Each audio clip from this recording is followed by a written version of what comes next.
Bino byatuuseewo mu kiro ekikeesezza olwaleero ng'omulambo gwalabiddwa abatuuze ababadde bakedde okuyita mu kifo kino. Bano bayise balirwana nabo bayise abakulembeze b'ekitundu ne bayita poliisi okuva e Zigoti. Oluvannyuma beegatiddwako abasirikale okuva ku kitebe kya poliisi e Mityana ne batandika okukola okunoonyereza.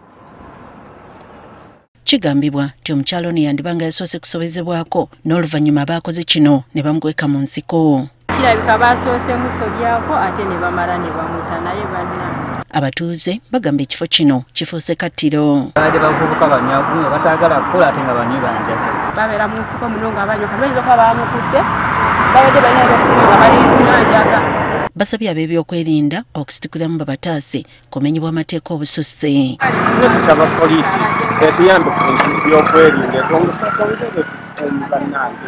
Omulambo gugiddwa ne gutwalibwa mu ddwaliro ekkulu e Mityana okukola lipoota ey'ekikugu.